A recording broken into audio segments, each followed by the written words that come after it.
बच्चे इसमें इस क्वेश्चन में आपने पूछा है कि सर ए कौन सा है और बी कौन सा है. So if we see the definition यहाँ पर, so A is saying it occurs in pairs and B is saying it also occurs in pair.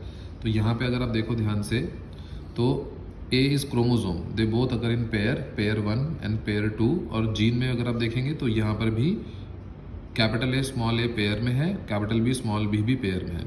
तो पहला पॉइंट तो जस्टिफाई हो रहा है. सेकंड पॉइंट उन्होंने बोला है segregate at the time of formation such that only one of each pair is transmitted to the gamete. इसका मतलब ये है कि मान लेते हैं कि ये दोनों भी एक सेल के क्रोमोसोम्स हैं and we are segregating into the different sales.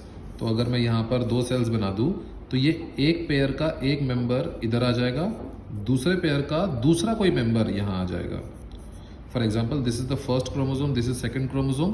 So we can say that first chromosome is coming over here, but here second pair का first chromosome is not coming. Second pair का second chromosome will come. मतलब it is not dependent के भाई पहले वाले का पहला गया है तो दूसरे वाले का भी पहला जाएगा, दूसरे वाले का दूसरा भी जा सकता है और तीसरे वाले का फिर से पहला जा सकता है. It is completely independent. Okay?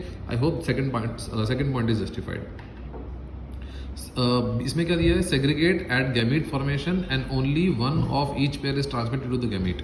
मतलब उन्होंने क्या कहा है कि one of each pair is transmitted to the gamete, मतलब कैपिटल ए और स्मॉल ए में से कोई एक ही गैमीट के अंदर जाएगा. गैमीट फॉर्मेशन के दौरान हम ये कह सकते हैं कि यहाँ पर कैपिटल ए हैज़ रीच्ड और यहाँ पर small A has reached. Are you understanding? तो सेकेंड पॉइंट जीन वाले का भी जस्टिफाई हो गया. अगर आप इसको देखोगे, independent pair segregate independently of each other. इसको देखो ध्यान से, क्रोमोसोम में this first pair is independent of second pair. Okay, तो first and second they both will segregate independently, जो मैंने पहले आपको ये करके दिया था, एक्सप्लेन करके दिया था. तो ये जो सेकंड पॉइंट है ये तो दोनों के लिए सेम चीज़ बता रहा है. थर्ड पॉइंट में मेजर चीज़ समझ में आती है. थर्ड पॉइंट में ये बोल रहा है कि इधर फर्स्ट विल कम एंड इधर can also first will come और ऑल्सो सेकेंड कैन कम, कुछ भी हो सकता है. तो सेग्रीगेट वो इंडिपेंडेंटली कर रहे हैं. लेकिन यहाँ पर अगर आप जीन में देखोगे तो सेग्रीगेशन कैसे हो रहा है. यहाँ पर देखो, अगर यहाँ पर कैपिटल ए आ रहा है तो कैपिटल ए के साथ कैपिटल बी भी आ सकता है या फिर कैपिटल ए के साथ स्मॉल बी भी आ सकता है. So either of this can happen.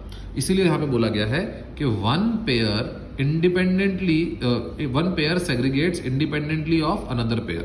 मतलब क्या कि capital A small a, if you talk about capital A small a, they both are one pair and they are segregating independently of capital B small b. Here उन्होंने statement वैसी नहीं लिखी है. उन्होंने क्या लिखा, independent pair segregate independently of each other. मतलब this pair is independent of this pair, that's why they are saying independent pairs. But यहाँ पर they are dependent. Capital A small A are dependent on capital B small B. जहाँ capital A जाएगा वहीं capital B भी जाएगा. लेकिन sometimes they can show the crossing over, इसी वजह से कैपिटल ए स्मॉल बी के साथ भी जा सकता है. That is what the meaning of this thing. I hope you understood the difference between A and B. A is chromosome and B is gene. I hope that answers the question.